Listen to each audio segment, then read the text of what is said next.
विचार हैं। मंगल शरण श्रेष्ठ अरहत सिद्ध वसादुगण धर्म जैन जग ज्येष्ठ।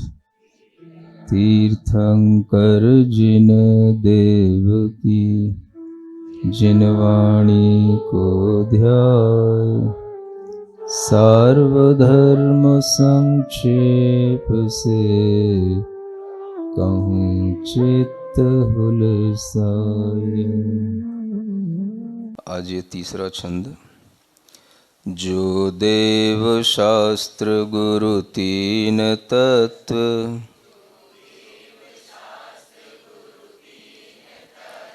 तिनके स्वरूप का ज्ञान सत्व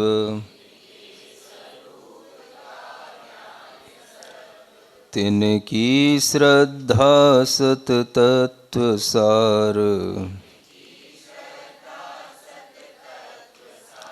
सम्यक दर्शन का सुख अपार। कल कहा था औषध सेवन से रोग जाए ताकि चर्चा विधि कही जाए।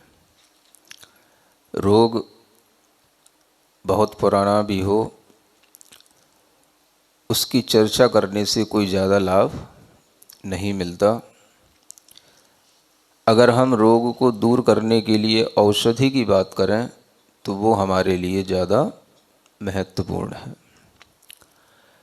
इसलिए मिथ्यात्व की ज़्यादा चर्चा करने का कोई प्रयोजन सिद्ध नहीं होता। उसका फल जान कर के ही, उसका विस्तार जान कर के ही और उसके द्वारा प्राप्त हुए दुखों को जान कर के ही हम उसकी हेयता को समझ सकते हैं, और इतना ही समझना पर्याप्त होता है। रोग से दुख होता है और रोग जिस कारण से होता है, इन दो चीज़ों को जानना ही रोग के विषय में पर्याप्त जानकारी है। ऐसा कोई रोग नहीं जिसकी कोई दवाई ना हो। कहाँ पर? बाहर दुकानों में नहीं, तीर्थंकरों के समो शरण में, श्रुत ज्ञान में। ऐसा कोई रोग नहीं जिसकी दवाई ना हो। अरे भाई, अनादि काल के इतने बड़े बड़े क्रॉनिक डिजीज ठीक हो रहे हैं, तो बाकी के रोग तो अभी उत्पन्न होते हैं 2-5 साल में, तो वो इतने बड़े तो नहीं हो गए। जिस दवाई में, जिस रसायन में अनादि काल से उत्पन्न रोगों को दूर करने की शक्ति है, तो वो क्या 2-5 साल के उत्पन्न रोगों को दूर नहीं कर पाएगी? वो सब हो जाता है। ऐसा विश्वास जो डॉक्टर दिला देता है, वही डॉक्टर हमारे काम का होता है। सुन रहे हो? वैद्यस्त्वमेव तव वाक्च रसायनम च। कहाँ का वाक्य है? ये वर्धमान स्तोत्र का वाक्य। रागादि रोग हरणाय न कोत्र वैद्य।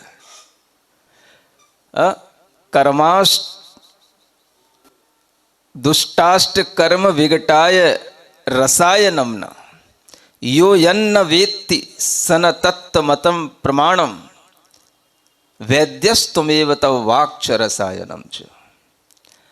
यानी इस संसार में जन्म जरा मृत्यु जैसे इन रोगों को, आत्मा के अंदर अनेक विकारी भावों जैसे रोगों को नष्ट करने के लिए, हे भगवान, रसायन किसी के पास है नहीं। वैद्य यहाँ कोई इन रोगों को दूर करने वाला दिखता है नहीं। और जो जिस चीज को नहीं जानता, हम उससे क्या मांगने जाएं? सुनते हो? इसलिए ये ध्यान रख करके कि हमें इस रोग की औषधि कहाँ मिलेगी, तो हमें सबसे पहले वैद्य के पास पहुंचना पड़ता है। अब वैद्य को चूज करना आपकी बात है। अब आप वैद्य ढूंढने जाओगे तो बस वैद्य ढूंढने के साथ ही आपके सामने ये चीज आ जाएगी कि आपको अब किसकी चर्चा करनी, रोग को नाश करने के लिए किसकी चर्चा करनी? तो इसकी चर्चा करनी जो सामने लिखा हुआ है इस छंद में, जो देव शास्त्र गुरु तीन तत्व,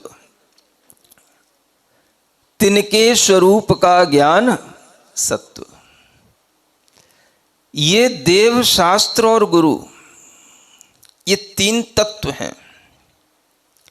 क्या हैं ये तीन तत्व हैं? सुन रहे हो? इनकी चर्चा करनी, इनको ढूंढना, इनको खोजने निकलना कि हमारे रोग को दूर करने वाला वैद्य कहाँ मिलेगा, जो उस विद्या को जानने वाला हो कि पंच परावर्तन क्या होते हैं, अनंत संसार क्या होता है, उसका कारण मिथ्यात्व और कषाय कैसे नष्ट होती हैं, जो इस तरह की रसायन का ज्ञान रखता हो, उस वैद्य को ढूंढो। हम ये तो नहीं कह रहे कि भाई कि तुम, हमने जिस वैद्य को ढूंढ लिया है तुम भी उसी वैद्य को मान लो, तुम अपना वैद्य ढूंढ लो। हमने अपना वैद्य ढूंढ लिया है तो जरूरी नहीं कि तुम भी हमारे ही वैद्य के पीछे पड़ो, तुम अपना ढूंढ लो। लेकिन ढूंढो तो यही ढूंढने के लिए निकलना कि जो इस विद्या को जानता हो, जो जिस विद्या को नहीं जानता, सनतत्त मतम प्रमाणम, वह वहां पर प्रामाणिक नहीं है, वो ऑथेंटिक नहीं है। तो जो जिस विद्या को जानता है, भाई राग रोग को दूर करने वाली विद्या कौन जानेगा? समझ में आ रहा है? मोह को नष्ट करने वाली विद्या कौन बताएगा? क्रोध काम आदि विकारों को निर्मूल नष्ट करने वाली विद्या कौन बताएगा? जन्म मरण की इस परंपरा को नष्ट करने वाली विद्या कौन बताएगा? कौन बताएगा? देव शास्त्र गुरु नहीं।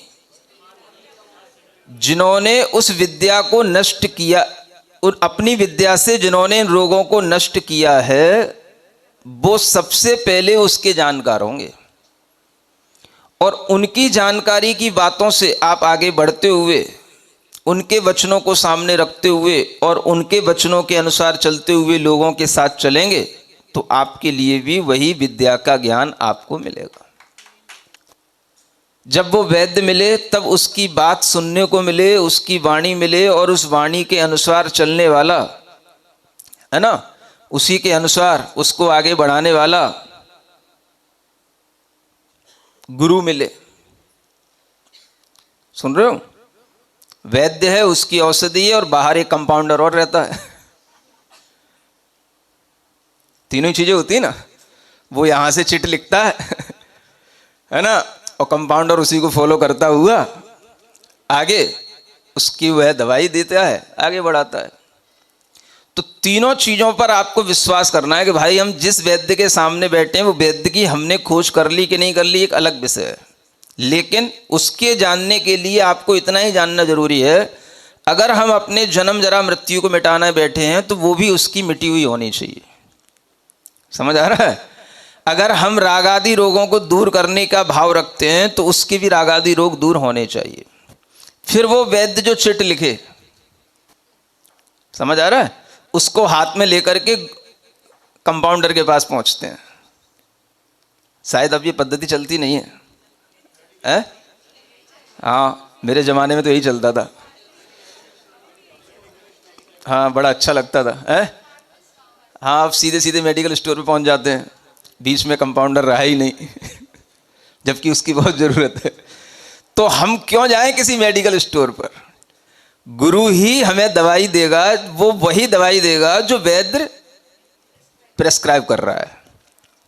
और उस शिट को लेकर के हम आगे पहुंचे तो ये ऑथेंटिक हो गया कि हाँ, इसी वैद्य के द्वारा इसके हस्ताक्षर हैं, इसी वैद्य की ये वाणी है, इसी वैद्य के द्वारा लिखी हुई ये दवाई है, और गुरु उसी को मान रहा है। तो जिसका रोग है उस रोग को दूर करने के लिए वह रोगी भी उस गुरु के लिए भी उतना ही विश्वास करता है जितना उस वैद्य के ऊपर विश्वास करता है, क्योंकि तीनों आपस में कंबाइंड है। ऐसा नहीं हो सकता है कि अंदर से वैद्य कुछ लिख रहा हो और बाहर कंपाउंडर जो है, अरे यार तू कहां पहुंच गया, तू तो मेरे ही पास आ जाता, तू वहां क्यों चला गया चिट लिखवाने के लिए, मैं ही दवाई दे देता, अंदर जाने की जरूरत क्या थी। ऐसा अगर कॉन्फ्लिक्ट कंपाउंडर पैदा करेगा तो फिर वो उसकी डिस्पेंसरी बेड कैसे पाएगा? समझ आ रहा है? तो गुरु किसकी बात को करने वाला होता है? उसी देव की बात जो निकली है, उसी बात को जो आगे बढ़ाने वाला हो, उसका नाम ही गुरु होता है। और इस तरह से देव, शास्त्र और गुरु सबसे पहले ये तीन स्तंभ हैं, ये तीन ही तत्व हैं हमारे सामने। अगर ये तीन तत्व रुच गए माने क्या बोलते हो, जम गए, हैं, भाग गए, हाँ, और बोलो अच्छे लग गए, ये नीके लग गए तो समझ लो कि तुम्हारा निस्तार अब उस रोग का निश्चित हो जाएगा और तुम्हारा रोग नियम से दूर हो जाएगा। आज रोगी इन सबका ज्ञान करके बैठा है, आश्रव क्या, संवर क्या, निर्जरा क्या, रोगी ज्ञान का ज्ञान करके बैठा है, और देव शास्त्र गुरु का ज्ञान है नहीं है। क्या सुन रहे हो? ये चल रही उल्टी पद्धतियां। सबसे पहले हमें श्रद्धान किस पे करना चाहिए था? देव शास्त्र गुरु पर। इनकी श्रद्धा बनती, इनकी रुचि बनती, तो यही जानते जो कुछ भी होता है, आश्रव बंद, संवर कैसे बंद हुआ, माने रोग कैसे बंधा, कॉन्स्टिपेशन कैसे हुआ, क्या खाया क्या नहीं खाना, कैसे रोग रुकेगा, कैसे तुम्हारे अंदर रोग आ गया उसकी निर्जरा होगी, और कैसे तुम्हें स्वस्थता मिलेगी जब पूरा रोग निकल जाएगा। ये बातें किसके मतलब की हैं? ये डॉक्टर के मतलब की हैं कि रोगी के मतलब की हैं? बोलो तो, या तो तुम मेरी क्लास में बैठा मत करो समझ आ रहा है ना? और बैठो तो फिर बिल्कुल अलर्ट होके बैठा करो। हाँ, तो ये समझने के लिए कि हमें यहां पर सब कुछ क्या उल्टा पढ़ाया जा रहा है कि नया पढ़ाया जा रहा है? समझ में आ रहा है? सबसे पहले हमें किसकी श्रद्धा करनी? जीव अजीव आदि 7 तत्वों की श्रद्धा करनी कि सबसे पहले देवशास्त्र गुरु की श्रद्धा करनी? इसलिए 7 तत्वों का श्रद्धान सम्यक दर्शन है कि जहां से 7 तत्व निकले उन 3 तत्वों का श्रद्धान करने का नाम सम्यक दर्शन है। बस इतना ही सिखाना है हमें।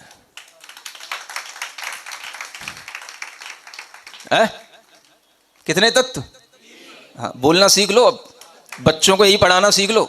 हाँ, नहीं तो फिर वही बात होगी कि हमें सब संवर, निर्जरा, मोक्ष ये तत्व के ज्ञान तो हैं, लेकिन हमें ये पता नहीं है कि ये तत्व आए कहाँ से और इस ज्ञान से हमें क्या फायदा है, जब तक कि हमारे पास कोई देव शास्त्र गुरु ना हो जो हमें अपने आप ऐसी औषधि दे दे कि हमें इस ज्ञान की जरूरत ही ना पड़े और हमारा मोक्ष हो जाए। हमें क्या लेना देना है कि भाई क्या खाने से क्या होगा, तुम बता दो बस। इसका ज्ञान रोगी को नहीं करना है, इसका ज्ञान तो वैद्य बताए, गुरु बताए, शास्त्र बताए।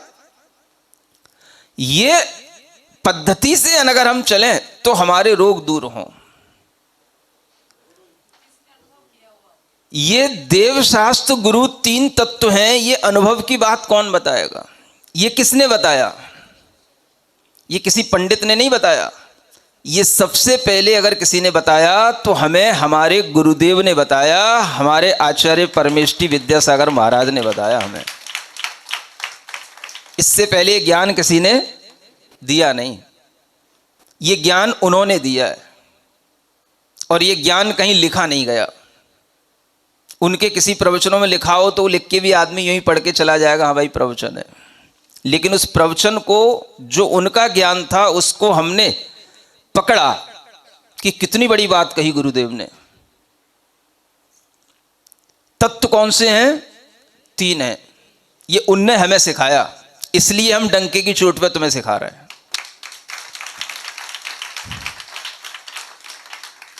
उनने भी अपने जीवन में इस बारे में ज्यादा जोर नहीं डाला, कहते जरूर रहे, लेकिन ये अच्छी बात थी कि जिनके सामने कहा उसने उसको पकड़ लिया, ग्रहण कर लिया और उसको लिपिबद्ध कर दिया। मुझे अब डर नहीं है, क्योंकि किसने कहा है? मेरे गुरुदेव ने कहा है।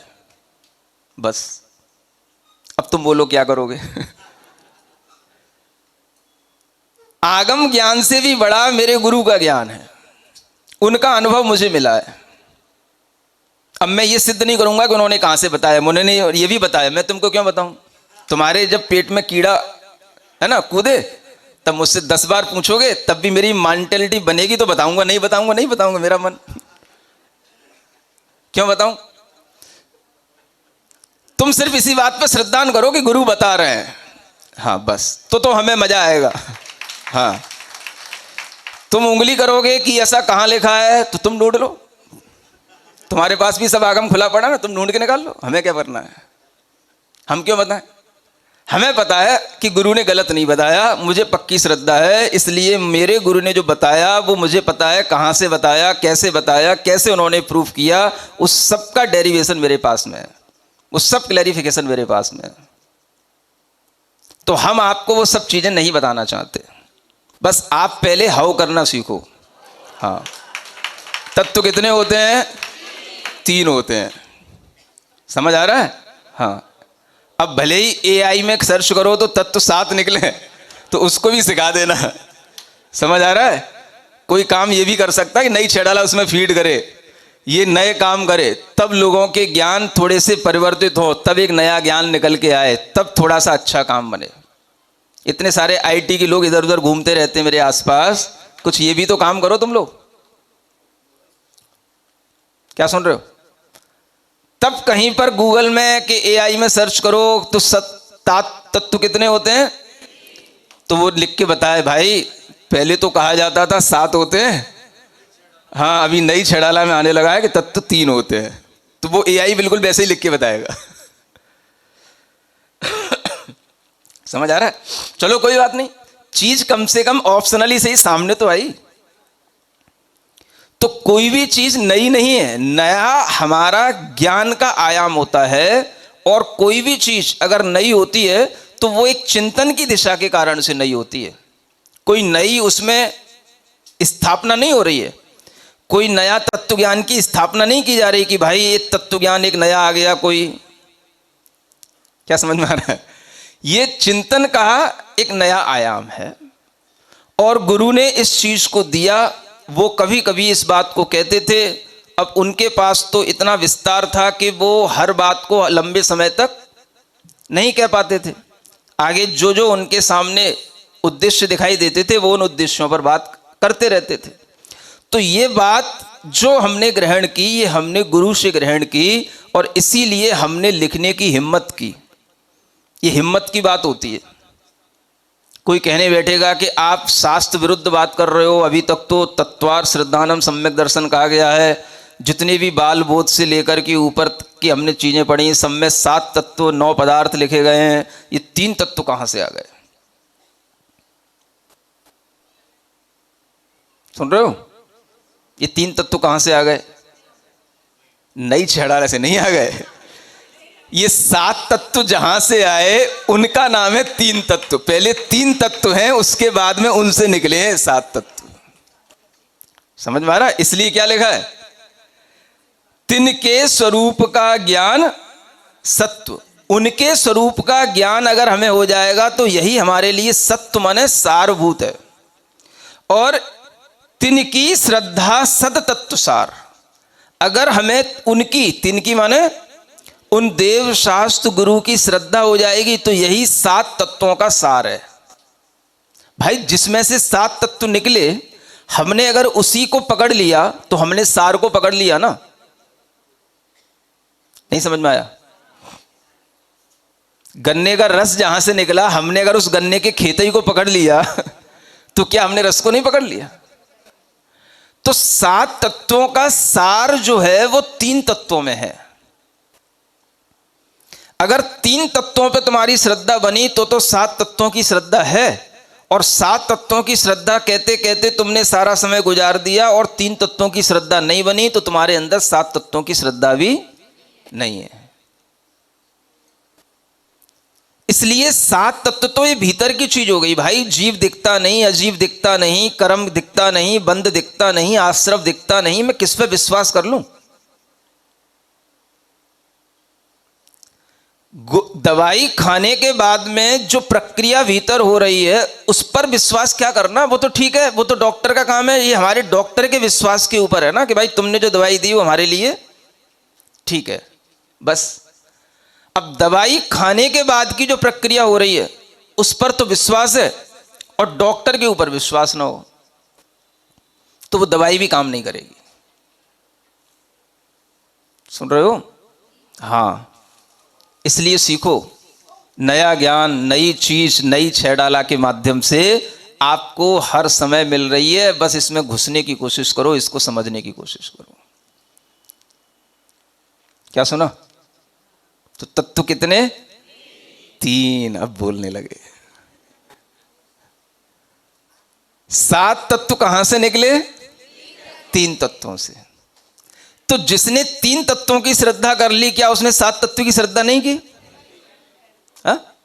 जिसने वैद्य की श्रद्धा कर ली, क्या उसने उसकी दवाई की श्रद्धा नहीं की? ये दवाई भी नहीं है, ये तो दवाई खाने के बाद का प्रोसेस है भाई। तुम्हें बंद हुआ है, तुम्हें बंद तोड़ना पड़ेगा, तुम्हें आश्रव रोकना पड़ेगा, संवर करनी पड़ेगी, निर्जरा करना पड़ेगा। भाई तुम बताओ ना, कौन सी दवाई से डिसेंट्री बंद होगी? तुम बताओ ना। कौन सी दवाई से जो कॉन्स्टिपेशन हुआ है वो दूर होगा? हमें इससे क्या लेना देना है? आप तो दवाई दो, हम खाएं बस। तो देव शास्त्र गुरु तो वो हुए जो दवाई देने वाले हैं। अब दवाई खाने के बाद की जो प्रोसेस है वो है ये आश्रव, बंद, संवर, निर्जरा। भीतर की प्रोसेस जानने की हमें इतनी ज्यादा जरूरत क्या है? बोलो तो। कुछ गलत कह रहा हूं तो बता देना मुझे। हाँ, रोगी को इस किससे मतलब होता है? बस रोग दूर कर दो हमारा। तो जब हम उनकी दी हुई दवाई खाएंगे तो आश्रव रुकेंगे, संवर होएगा, बंद मिटेंगे, निर्जरा होगी, सब हो गई। और खाते रहेंगे तो एक ना एक दिन मोक्ष हो ही जाएगा। तो इससे ज्यादा हमें किसी चीज की जरूरत क्या है भाई? देव शास्त्र गुरु, इसी से हमारा कल्याण होना है। तो तत्व कितने हुए? 3 हुए। समझ आ रहा है ना?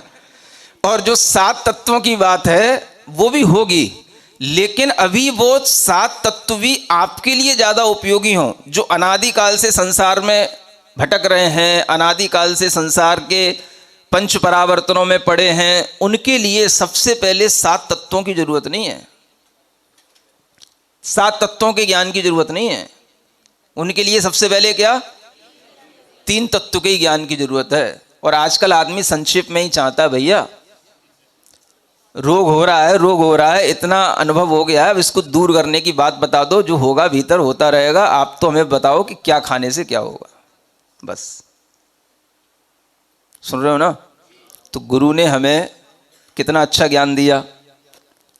सुन रहे हो? इस ज्ञान को गुरु के अनेक शिष्य होंगे, लेकिन किसी शिष्य ने शायद ही कभी कहा हो, ये भी आप देख लेना। तो मैं समझता हूं कि मैं गुरु का सबसे अच्छा शिष्य हूं। ये मुझे अपने आप में खुशी है इस बात की। चाहे कोई माने या ना माने, हमें क्या लेना देना। मैं मानता हूं मैं गुरु का सबसे अच्छा शिष्य हूं, जो मैंने गुरु की एक एक बात को भी लिपिबद्ध करके और उसको हमेशा के लिए क्या कर दिया? अमर कर दिया। समझ में आ रहा है ना? हाँ। अब लोगों के सामने क्वेश्चन आए तो आप ही उत्तर दे देना, हमारे पास तक आने की जरूरत ही ना पड़े। ये एक अपने आप में, जब तक ज्ञान की धारा हमारे अंदर एक नए आयाम के साथ, नए चिंतन के साथ, गुरु की विश्वास के साथ जब तक आगे नहीं बढ़ेगी, तब तक हमारे लिए सम्यक दर्शन की संभावनाएं बहुत कम रहती हैं। इसलिए पंडितों के ज्ञान से सम्यक दर्शन होता है, हमें तो समझ नहीं आता, क्योंकि सबको बस ऐसा पड़ गया है कि बस मैं भी पढ़ा दूं, मैं भी पढ़ा दूं, मैं भी सिखा दूं, और बस इतना ही अच्छा लगता है कि मेरे ग्रुप में कितने लोग हैं, कितने लोगों को मैं सिखा रहा हूं। मैं ना केवल इंडिया में, मेरा इंटरनेशनल ग्रुप है, अब्रॉड में भी लोग सीखते हैं। अरे भाई बहुत बड़ी बात हो गई। तो समझ आ रहा है? तो अपने लोग भाई भले ही विदेशों में सीखते हो ना सीखते हो, पूरी इंडिया में फैले हो ना फैले हो, अपने को उससे कोई मतलब नहीं। लेकिन जितने भी लोग हैं जो सामने बैठे हैं, अगर इतने ही सीख जाएंगे तो बस हमें इतने से ही खुशी हो जाएगी। बस हमारे पास तो कोई ग्रुप है ही नहीं है। तो इस तरह के ज्ञान की धारा को आगे बढ़ाने के लिए भी लोगों के अंदर एक ज्ञान की एक भीतर पैठ चाहिए। जब आपके अंदर इस ज्ञान की पैठ आएगी तभी आप दूसरे से कुछ कहेंगे, उसको बताएंगे, तब वो मान पाएगा। तो जिसके अंदर देव शास्त्र गुरु की श्रद्धा है, ये बात सत्य हो जाती है कि उसके अंदर 7 तत्वों की श्रद्धा है। सुन रहे हो? हाँ, देव भी वही 7 तत्वों को बता रहे हैं, उनका रूप देख लो, शास्त्रों में भी वही लिखा है, गुरु भी वही बता रहे हैं, लेकिन पहले हमें 3 तत्वों को स्वीकार करना पड़ेगा। इतने स्वार्थी मत बनो कि बस हमें कोई भी दवाई ला करके दे दे, हम खा लें, हमारा काम हो जाए, हमें क्या लेना देना है, कौन वैद्य क्या है। ऐसा भी तो हो सकता है, नहीं समझ में आया? हमें वैद्य के पास जाने की जरूरत ही ना पड़े। भाई कल तुमको पेट में दर्द हुआ था, कल तुमने क्या खाया था? बोले उस वैद्य की दवाई खाई थी। वही दवाई मुझे दे दो, लाओ मैं खा लेता हूँ।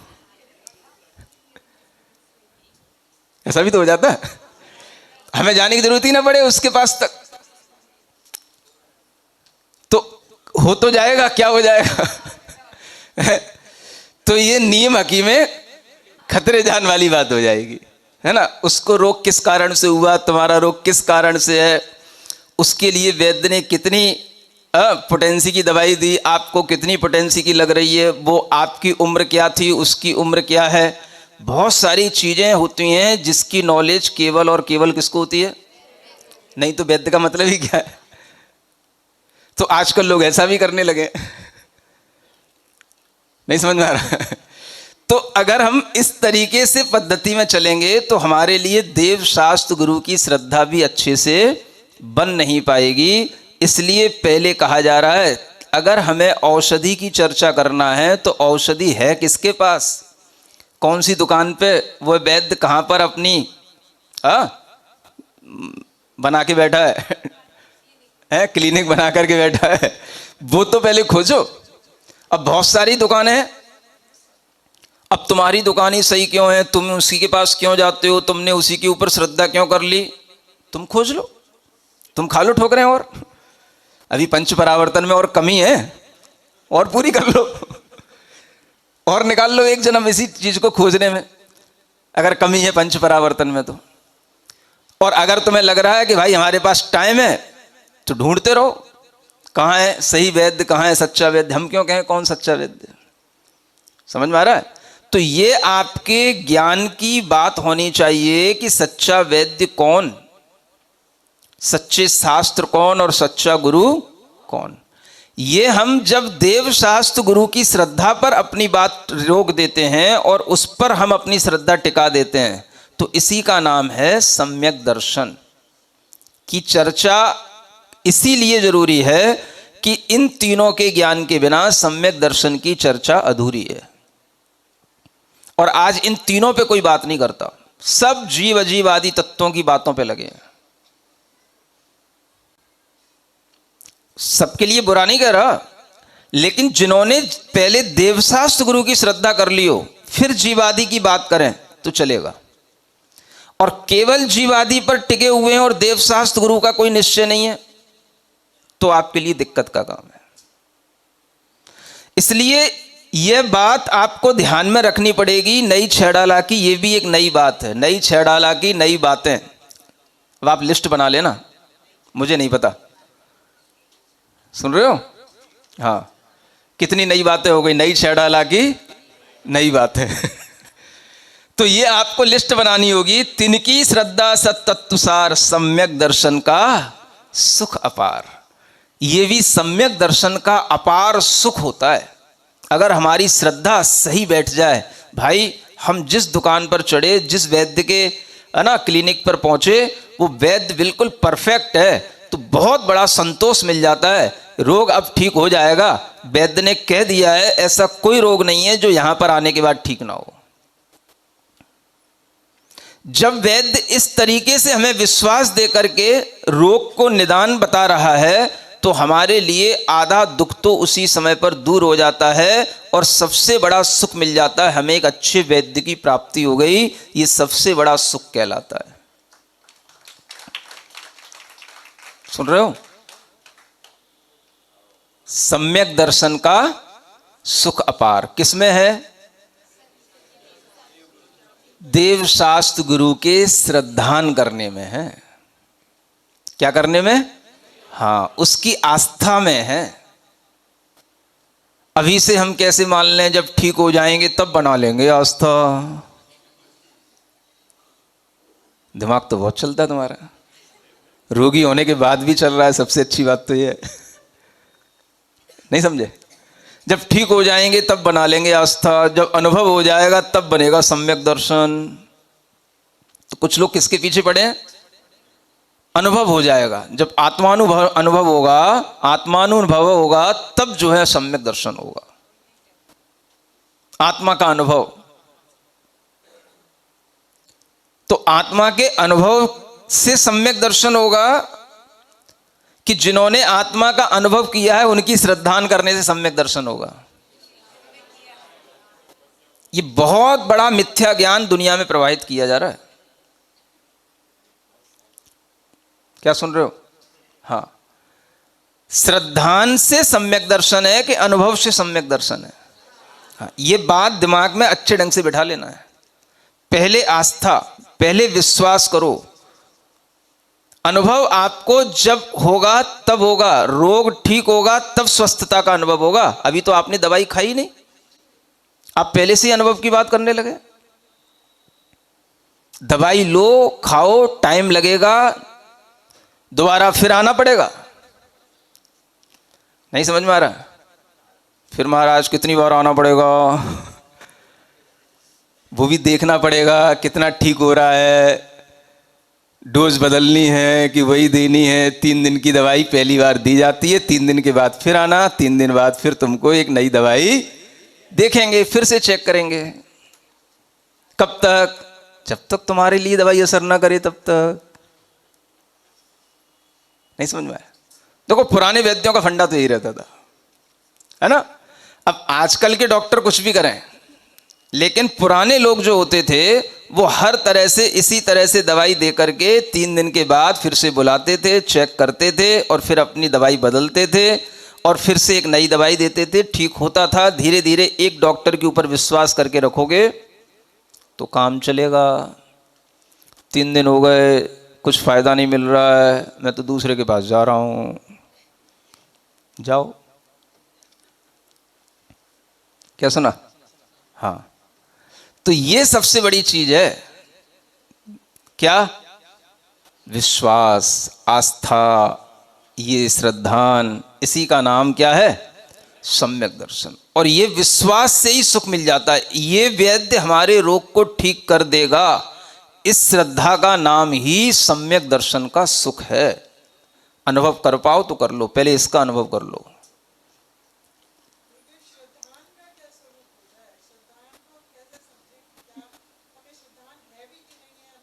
उसकी बात मानो बस। हाँ, उसने कहा 3 दिन बाद आना तो 3 दिन बाद आना। वो फिर तुम्हें दवाई देगा, फिर कहे 3 दिन बाद आना तो फिर 3 दिन बाद आना। फिर उससे बाद में अब तुम 3 दिन करते करते 15 दिन हो गए। ये ऐसा नहीं करना है। बस इसी का नाम क्या है? श्रद्धा। हो जाए ना हो जाए, तुम्हारी श्रद्धा है कि नहीं ये बताओ। समझ आ रहा है ना? और तुमने फिर वैद्य बदला, फिर डॉक्टर बदला, फिर वही प्रोसेस वो शुरू करेगा। फिर वहां से 6 दिन बाद तुम फिर शुरू करोगे तो वो 3 दिन बाद वो वहां से फिर शुरू करेगा। समझ आ रहा है? तो इस तरह से भटकन बढ़ेगी। श्रद्धा इसी का नाम है। एक बार आपको समझ लेना है कि वैद्य कौन है और उस वैद्य के पास हमारा रोग ठीक होना है, तो इसी श्रद्धा से हमें आगे बढ़ते रहना है। बस समझ आ रहा है ना? हाँ, एक बार देखो तो बस हो जाए काम एक ही बार में, हम उन्हीं के हो गए। इसका नाम क्या है? श्रद्धान। बस तो अपन तो एक ही बार में अपना कल्याण हो गया। नहीं समझ में आया? बस तो एक बार जब देखो तभी लगने लग जाए बस हाँ हम उन्हीं के हो गए। बस हो गए तो उन्हीं में खो गए। बस अब कोई दूसरे की बात नहीं। तो इसी की श्रद्धा से हमारे अंदर ये सम्यक दर्शन की प्रवृत्ति होगी, ये गुण हमारे अंदर प्रकट होगा। ये भाव इस तीसरे छंद में बताया गया है। समझ आ रहा है आपको? हाँ, अच्छा लग रहा है? हाँ, तो ये ताली बजाने के उसमें नहीं कह रहा हूँ, वास्तव में अच्छा लग रहा है कि नहीं कहने का मतलब है ना, नया ज्ञान मिल रहा है कि नहीं। तो ये इस तरह का नया ज्ञान आपके अंदर आपके ही हित के लिए है। जो हम भटक रहे हैं उस भटकन के भी कई कारण हैं। समय मिलेगा तो आपको और इसकी डिटेल बताऊंगा कि हम किस तरह से और ज़्यादा भटकते चले जा रहे हैं। अभी तो हम किसी भी तरफ कोई टारगेट ना करते हुए हमने सिंपल सी बात सबके सामने रखी है ना। भटकने तो दुनिया में चलती ही रहती हैं। तो इस तरह से हम खुद अपने निर्णय लें, हम खुद अपने मनोभावों में अपनी श्रद्धा बनाएं। सम्यक दर्शन श्रद्धान से चलता है। अनुभव तो बहुत बाद की बात है। जब हम दवाई खाने के बाद स्वस्थ होंगे तब हमें अनुभूति होगी कि हम स्वस्थ हो गए। लेकिन जब तक हम स्वस्थ नहीं भी हो रहे हैं, डॉक्टर का हमें श्रद्धा न होना चाहिए कि हाँ इसी डॉक्टर से हम स्वस्थ होंगे। सम्यक दर्शन यहीं से शुरू हो जाता है।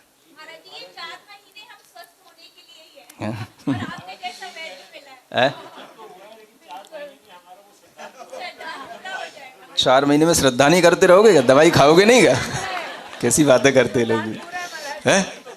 हाँ हाँ, तो बड़ा मुश्किल काम हो जाएगा। लेकिन 4 महीने दवाई खा ली तो फिर वो है ना, हाँ फिर सारा संबंध निर्जरा हो जाएगा। तो फिर है ना, घर में ताला लगाना पड़ेगा। चलिए, ओम अरहम ओम अरहम ओम अरहम बोल। ओम अरहम ओम अरहम ओम अरहम बोल। सभी कार्य की सिद्धि से तू पहले इसको बोल। सभी कार्य की सिद्धि से तू पहले इसको बोल। ओम अरहम नमः ओम अरहम नमः ओम अरहम नमः ओम अरहम नमः। बोलिए पंच परमेष्टि भगवान। सिरिजिण वाणी जग कल्याणी जग जन मदतम मोहरी।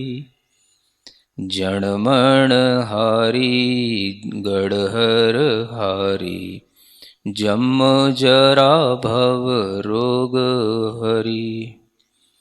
तिथ्य राणम दिव्य झुणिम जो पड़ई सुणई मय्ये धारई। राणम सौख मणंतम धर्य सासद मोक्ष पदम पावई। सासद मोक्ष पदम पावई।